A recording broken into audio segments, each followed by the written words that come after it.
Saudara-saudara, saya percaya 700 mahasiswa baru Bung Karno hari ini akan jadi sesuatu untuk membuat Indonesia lebih hebat dan sejahtera.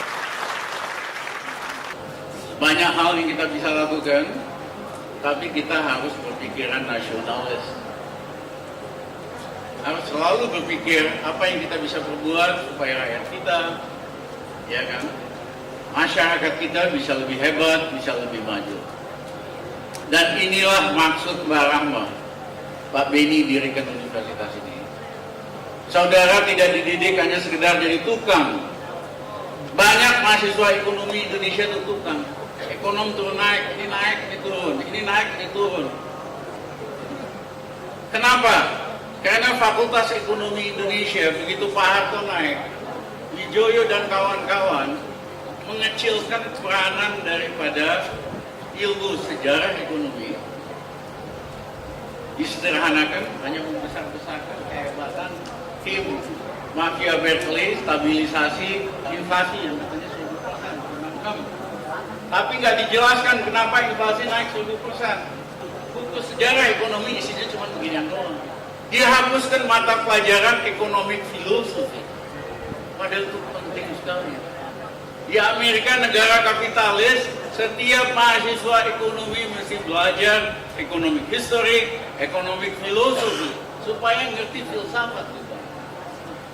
Wajib belajar comparative economic system, perbandingan sistem ekonomi, melihat kemajuan dan kelemahan di negara yang pakai sistem lain. Kalau kita menggunakan pendekatan komparatif antar negara, baru kita sadar ternyata kita banyak ketinggalan.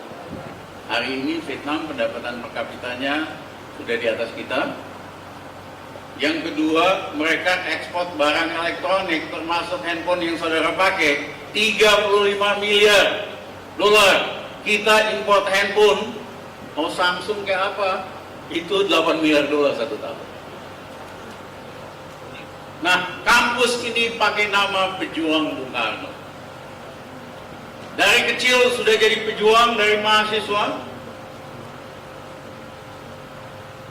Dia tahan, diadili, dipenjarakan di penjara Bancai di Bandung bersama tahanan politik lainnya. Bung Karno, Mbak Rahma menulis surat kepada Gubernur Jenderal Belanda supaya dipindahkan ke Sukamiskin, penjara Sukamiskin. Karena penjara Sukamiskin pada waktu itu hanya untuk orang Belanda, penjahat Belanda. Tapi Belanda ini walaupun kriminal, penjahat, mereka doyan baca. Bung Karno merasa kalau dia dibancai terus, dia kurang bacaan. Itulah dia dipindahkan ke, minta pindah ke Sukamiskin. Akhirnya banyak baca, banyak macam-macam. Sehingga sebetulnya secara nggak langsung Bung Karno kuliah lagi tuh di Universitas Sukamiskin.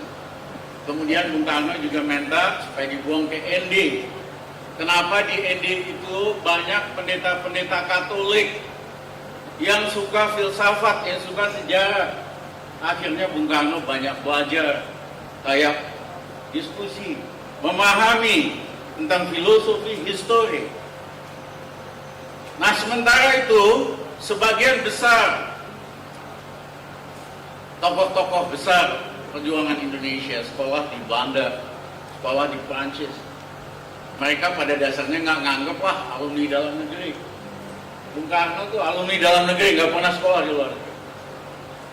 Tapi belakangan mereka kaget, ternyata pengetahuan Soekarno tentang filsafat, tentang sejarah, tentang Islam, tentang macam-macam, melebihi sarjana-sarjana lulusan Eropa.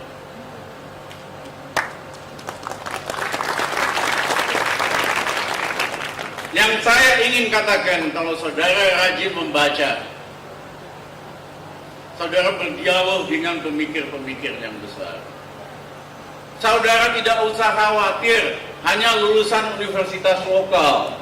Justru kalau saudara rajin membaca, rajin belajar, saudara bisa mengalahkan para pemikir dan sarjana lulusan universitas di luar negeri.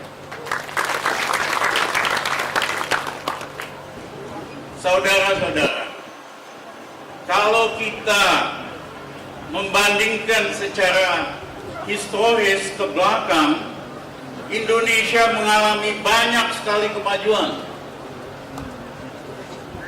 Sulit dibantah bahwa kita makin lama makin maju dibandingkan di masa lalu. Saya hanya ingin mulai hari ini kita ubah istilah-istilah. Tidak ada lagi istilah Orde Lama. Yang ada itu Orde Proklamasi dan Konsolidasi Republik. Tidak ada lagi istilah Orde Baru. Apanya yang baru? Yang ada itu adalah rezim atau orde otoriter. Yang sekarang Orde Reformasi. Mudah-mudahan nanti kalau saudara udah lulus, kita masuk fase berikutnya, Orde Kejayaan dan Kebangkitan Indonesia. Indonesia akan hebat karena ada saudara-saudara.